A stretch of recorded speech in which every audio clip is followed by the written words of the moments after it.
Continuando hoje a descrever as observações que eu fiz na viagem ao norte da Europa, chegamos agora ao Lugre. O Lugre que eu também vi em 18 de agosto de 1988 em Östersund, na Suécia.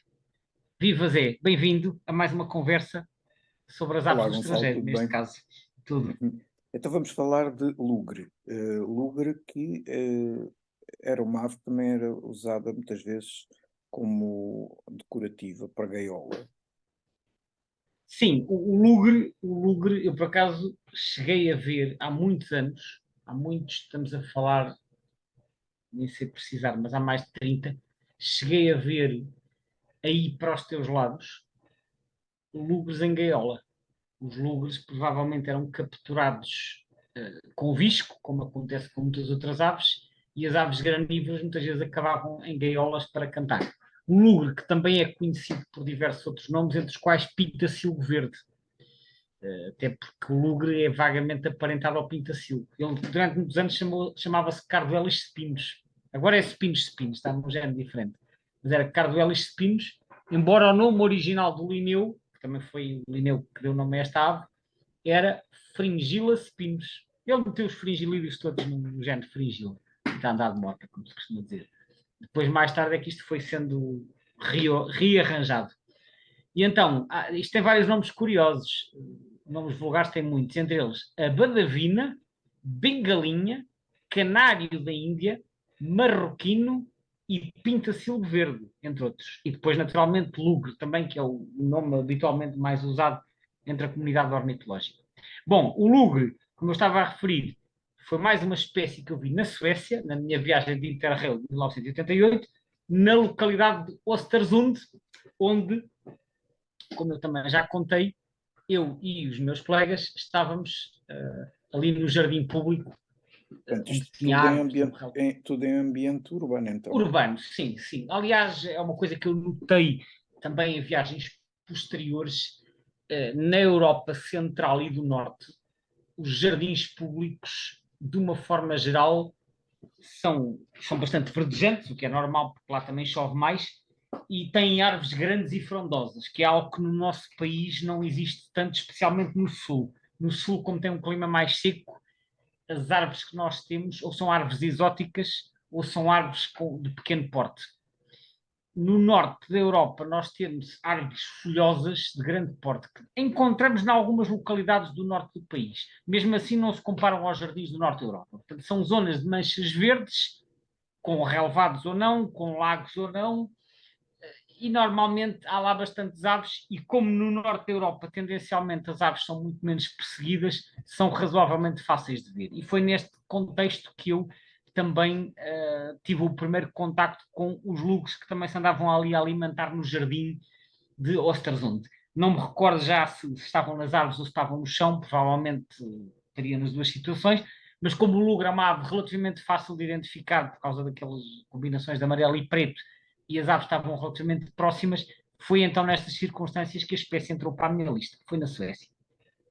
E com essa chegaste à quantagésima, portanto isto já 79. era a tua 69, exato. Agora, diz-me uma coisa, como é que é a situação do lugre em Portugal? Porque dá-me a sensação que isto aqui é um bicho cuja presença varia muito de ano para ano, pelo que eu Muito. consigo perceber. Aliás, nós já falámos sobre isto na conversa anterior, no caso do Doutor do Jornal, que também aparece no inverno e também aparece em números variáveis. Este é um padrão característico das espécies que nos visitam no inverno, porque isto tem a ver com circunstâncias que levam ou não as aves a migrar. Para não estar a repetir exatamente aquilo que eu disse, eu vou tentar descrever, do que eu disse na conversa anterior, eu vou tentar descrever isto num ângulo um bocadinho diferente. Estas aves nidificam no norte, neste caso na Suécia, embora nidifiquem também noutros países, e depois migram para latitudes mais temperadas para passar o inverno. Ora, as aves que migram, elas só vão migrar na extensão que seja necessária. Se uma ave só tiver que migrar 1000 km ou 2000 para conseguir sobreviver o inverno, ela não vai migrar 4000 ou 5000, não é? Porque não precisa de fazer esse esforço quando consegue encontrar condições por muito menos. O que acontece é que essas condições de sobrevivência no inverno variam muito de uns anos para os outros. Tem a ver com condições meteorológicas, como já falámos anteriormente, e tem a ver com as condições de disponibilidade de alimento. Os lugres alimentam-se muito de sementes, das sementes, dos rebentes das árvores, muitas vezes, e, portanto, a produtividade de sementes também pode variar de uns anos para os outros, e os lugres vão migrar mais ou menos em resposta a essa disponibilidade alimentar, que depois também, como eu também já referi, pode ser agravada em certos anos por condições um bocadinho mais rigorosas. A verdade é que os lugres podem, em certos anos, vir em grande número até à Península Ibérica, e noutros anos aparecem muito poucos. Isto é um facto que é conhecido desde há mais de 100 anos, que há anos em que há muitos lugres e há outros em que não há. Até havia uma tradição popular que dizia isto é que referia, isto era o Tait, que foi um autor inglês que viveu em Portugal e que publicou um livro de Birds of Portugal em 1924. O Tait referia uma tradição popular que, segundo essa tradição, os lugres apareciam de 7 em 7 anos. No Acho que essa entanto, tradição ainda há quem a mantenha, não é? mas o próprio autor, que era o Tait, constatou que a situação real é um bocadinho diferente, ou seja, há uns anos em que há muitos, há outros anos em que há poucos, mas não há uma regularidade, ou seja, isto não é um ciclo regular que seja assim previsível se vai ser um ano com muitos lugres ou não. O que é verdade é que se costuma dizer que é um ano de lugres ou que não é um ano de lugres. E, portanto, Acontece com outras aves também, o cruzabico, por exemplo, também. os cruzabicos são mais irregulares, não são tão frequentes, enquanto que os lugres pode estar 2 ou 3 anos sem lugres e depois vem um ano com muitos lugres. No caso dos cruzabicos, podem passar muitos anos sem aparecer cruzabicos por cá. Portanto, são um bocadinho mais escassos, embora o padrão irrepetitivo esteja lá em ambos os casos. Portanto, o facto aqui, o ponto a reter, é que estes influxos, ou estas invasões, se quisermos usar um termo um bocadinho mais coloquial, estas invasões aparecem em certos anos, que são os tais chamados anos de lugres. Noutros anos não aparecem lugres, o que não quer dizer que eles fiquem mais a norte, eles podem ir para outros países. Eles fazem uns movimentos que não são apenas norte-sul. Podem fazer os movimentos com uns padrões muitíssimo mais estranhos. Eu ainda hoje estava a consultar aqui listas publicadas de recapturas de aves anilhadas com anilha estrangeira e recapturadas em Portugal. Encontrei, por exemplo, um caso curioso, vê bem isto, de uma ave anilhada na Eslovénia, no final de setembro, 29 de setembro de 1990, na Eslovénia, que fica ali ao lado da Itália, já quase no Mediterrâneo, em 29 de setembro de 1990, e 2 meses e meio, esta ave é recapturada em Portugal, em Coruche. Portanto, este lugre que em setembro estava na Eslovénia deslocou-se para oeste, que é, pelo menos podemos dizer que é Sim, uma coisa estranha. Ou um seja, movimento. manter-se praticamente na mesma latitude, mas Sim, mas depois moveu-se para o oeste. E yeah. há outros casos assim igualmente curiosos, como por exemplo o de uma ave que, que foi anilhada em Itália em outubro e recapturada em Portugal em fevereiro seguinte. Portanto, também assim um movimento lateral. Portanto, parece que se deslocou para o oeste, não é? Mas depois há muitos casos de aves em que por exemplo, num inverno foram anilhados na Bélgica ou na Alemanha, e no inverno seguinte estavam em Portugal. Portanto, aqui que sugere que passam uns invernos mais a sul que outros. Mas os dados que existem não são totalmente conclusivos quanto ao padrão de movimento destas aves. E até em Espanha o que se sabe é que eles podem ter uns movimentos um bocadinho erráticos e ir mudando de local ao longo do inverno consoante a disponibilidade alimentar, coisa que aliás acontece com outras espécies também. Portanto, não há, digamos assim, um território de inverno e eles podem se ir movendo em resposta às condições dos locais, não é? Ele em Portugal, conseguimos vê-lo mais ou menos de norte a sul do país, mas consultando aqui o site do astroport.info, quando vamos ver aquela contagem máxima, aquele mapa com a contagem máxima, nós temos ali nitidamente no norte do país uns valores significativamente mais elevados. É típico das aves que vêm do norte da Europa para passar o inverno.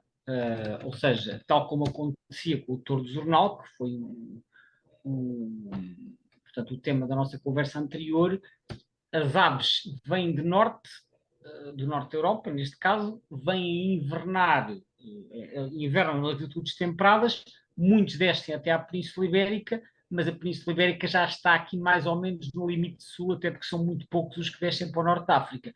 E, portanto, as contagens médias e máximas são superiores na metade norte do país do que na metade sul. Embora neste caso a espécie seja razoavelmente frequente no Alentejo e no Algarve, ao contrário do que acontece com o touro de Jornal, mas as maiores contagens dão-se a norte, que é normal, está mais perto da zona principal de invernada, que é na Europa Central. O sul de Portugal está no limite sul. E, portanto, as abundâncias vão diminuindo. Isso acontece com a generalidade das aves invernantes, exceto, e há aqui algumas exceções, se o habitat for mais favorável a sul do que a norte, que é o que acontece, por exemplo, com as tarambolas douradas. Essas são aves de planície e elas aí vão descer até ao Alentejo, que têm habitat mais favorável do que têm nas serras.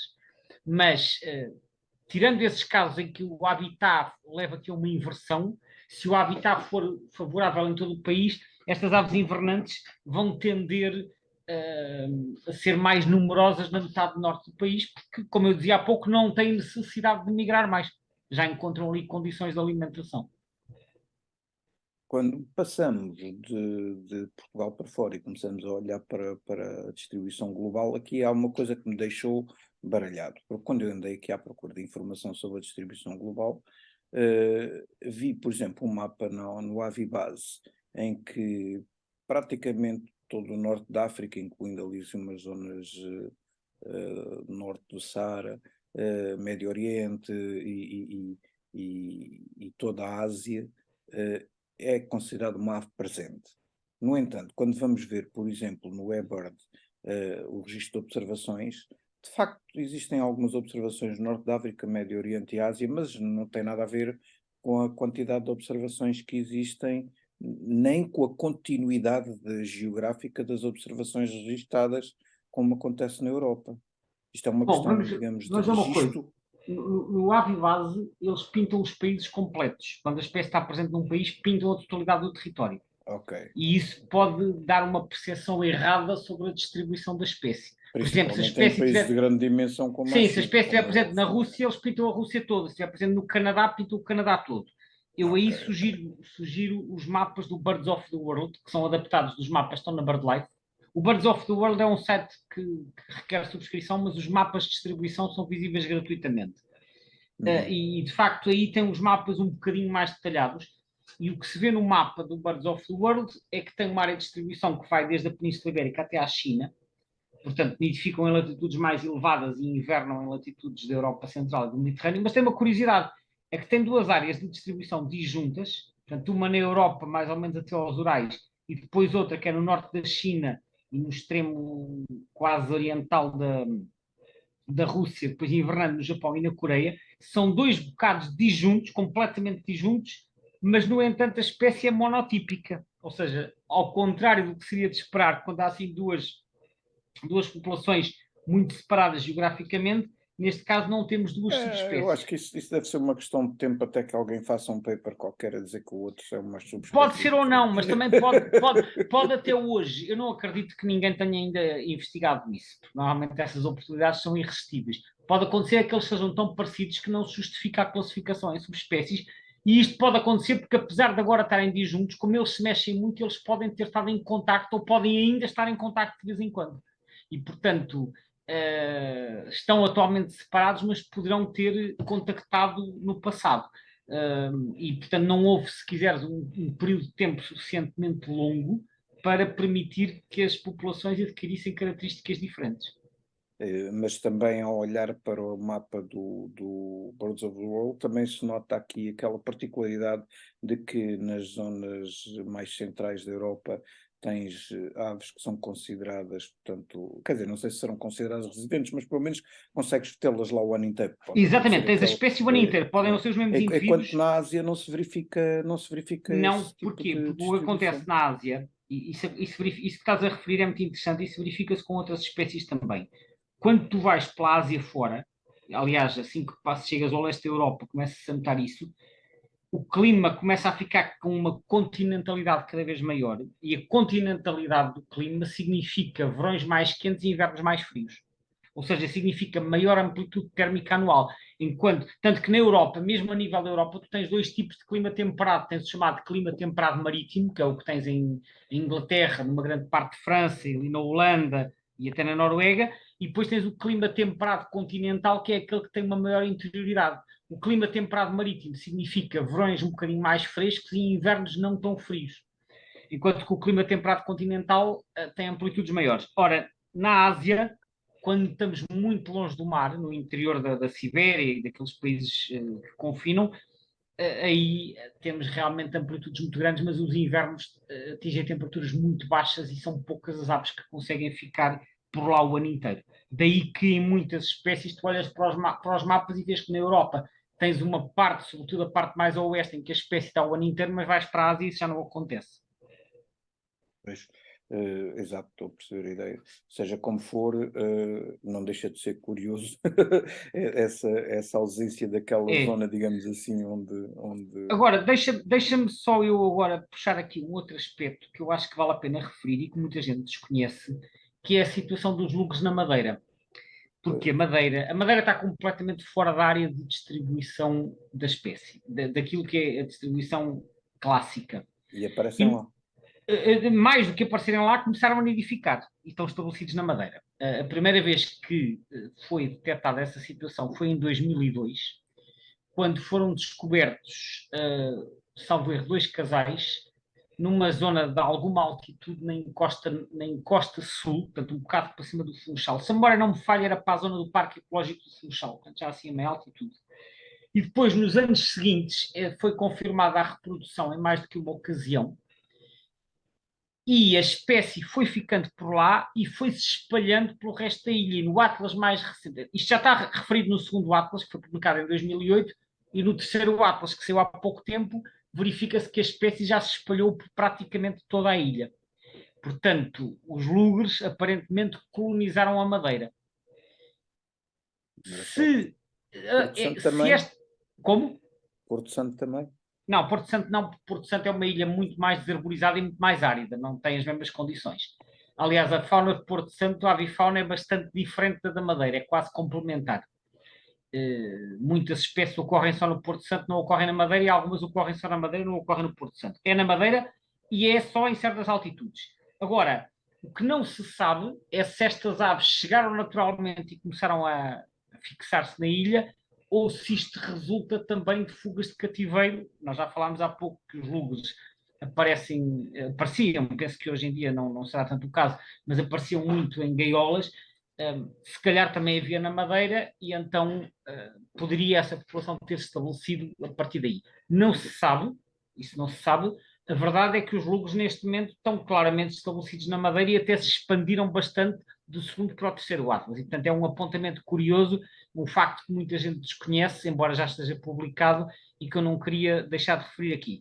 E falando de nidificação, vale a pena referir que eles nidificam em Espanha, embora em números muito reduzidos, portanto, não são de maneira nenhuma comuns, mas nidificam principalmente nos Pirineus, em altitudes elevadas, estima-se uma população de 500 a 1000 casais, portanto não é uma coisa muito abundante, com mais uns 20 casais em Andorra, que também fica nos Pirineus, e depois, ocasionalmente, há registros esporádicos de nidificação na Galiza, nos Montes de Leão, na Cordilheira Cantábrica, incluindo nas montanhas do País Basco e no sistema ibérico, e muito pontualmente mais para sul. Em Portugal, em Portugal continental, na Madeira já referi a situação, já se confirmou a nidificação. Em Portugal continental não há registro de nidificação confirmada, mas no segundo Atlas houve um registro de aves junto à Ponte das Três Entradas, que fica ali perto de Oliveira do Hospital, a transportar alimento durante a época dos ninhos em período de Atlas. Portanto, é um registro de suposta nidificação, mas que eu saiba nunca se chegou a encontrar o ninho, portanto ficou só esta informação que está publicada no segundo Atlas.